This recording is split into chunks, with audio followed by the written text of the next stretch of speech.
Bonjour, moi mon témoignage commence lorsque j'étais en famille.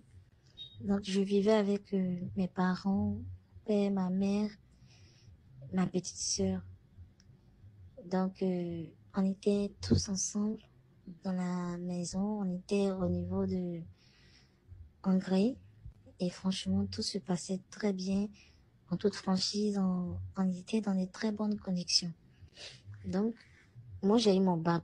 Quand j'ai eu mon baccalauréat, et papa a fait les papiers, tout ça, et je suis partie vivre en Belgique. Et j'ai fait 1 an.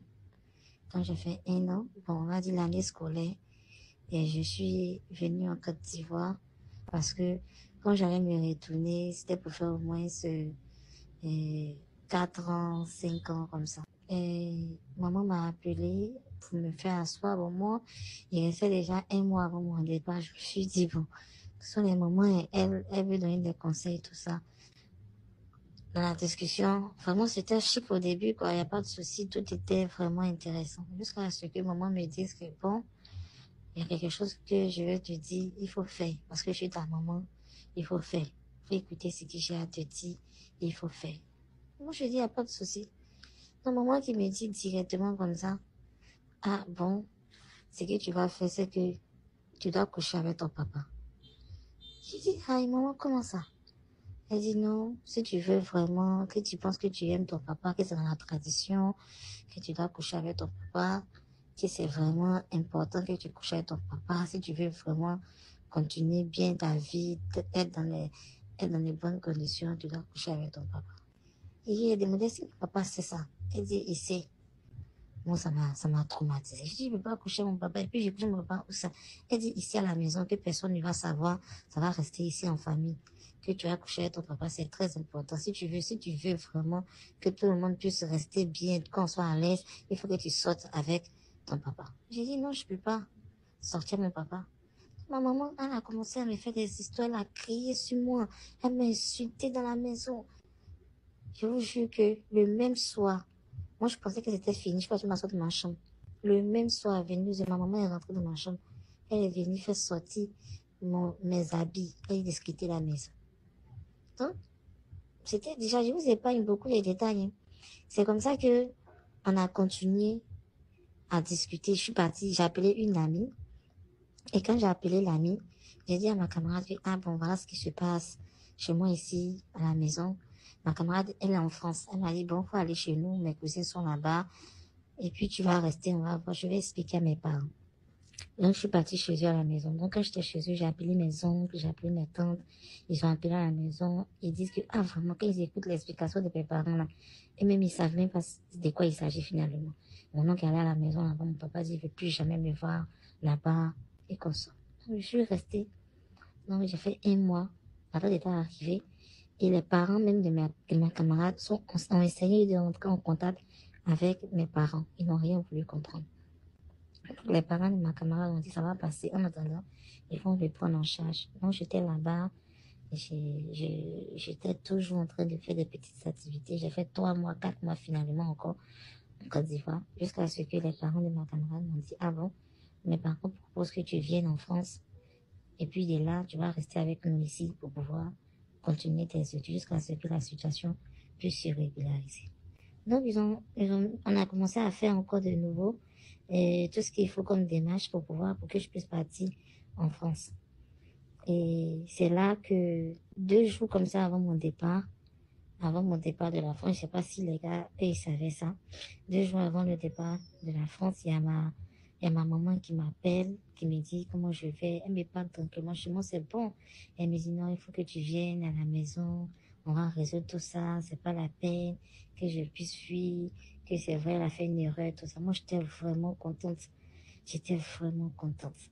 Mais en même temps, j'avais commencé à prier. Vraiment, j'avais commencé à prier pour dire au Seigneur, qu'est-ce qui m'arrive? Ah, Seigneur, qu'est-ce qui se passe dans ma vie? Donc, j'ai dit à ma maman, il n'y a pas de souci. Le lendemain, j'allais venir. Elle m'a demandé, mais tu peux pas venir même aujourd'hui, tout ça. J'ai dit non, le lendemain, je vais venir. Le lendemain, quand je me suis réveillée tôt, je me suis lavée bien. J'ai dit, je vais voir mon père. Parce que je devais partir le jour suivant. Je vais aller voir mon papa, je vais causer. Vraiment, j'étais contente. Et là, je vous promets que quand j'ai fini, j'ai commencé à prier. Ma maman m'appelait. Je n'ai pas vu le téléphone. Et je n'ai même pas cherché à regarder mon téléphone. Donc, quand je suis sortie de la maison, quand j'ai fini de prier, et puis mon téléphone, je suis sortie de la maison. Et j'ai arrêté un taxi directement. Donc, quand j'ai arrêté le taxi a commencé à rouler. Parce que en ce moment, moi, j'étais partie maintenant vivre vers Faya. Donc, on était pour ceux qui connaissent bien, on était vers Belle-Côte. J'ai dit au chauffeur que j'ai oublié mon portefeuille à la maison, là où il y a l'argent. Et j'ai regardé mon téléphone, j'ai vu appel manqué de ma maman. J'ai dit, je n'ai pas aussi l'argent dans mon téléphone. Donc, est-ce qu'on ne peut pas se retourner et puis on va revenir? Le chauffeur a dit, d'accord, il n'y a pas de souci. C'est comme ça qu'on s'est retourné à la maison.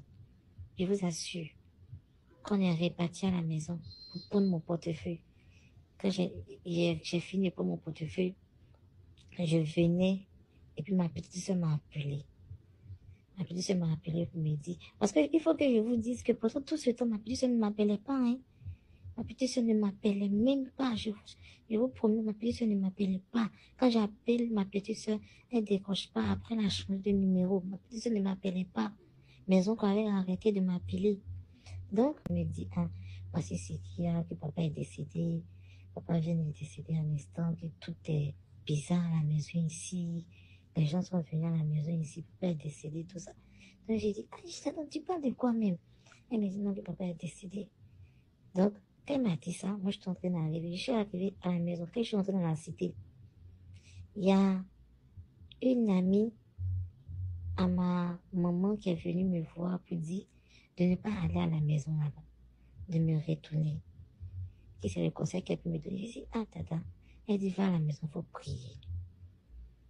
Donc, c'est en voulant partir que j'ai croisé encore ma petite soeur. Parce que ma tante m'a tellement parlé.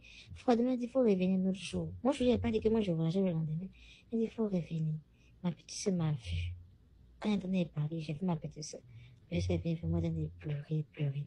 Ma petite soeur va m'expliquer maintenant que quand j'ai quitté la maison, mon papa est venu, mon papa et ma maman sont venus lui parler pour dire non, que moi j'étais une fille qui était bizarre, j'étais désobéissante, que moi j'avais pas réussi, qu'ils mettent leur confiance en elle. Donc elle a qu'à sortir avec mon papa. Donc elle est sortie avec mon papa. Mon papa a couché avec elle 4 fois.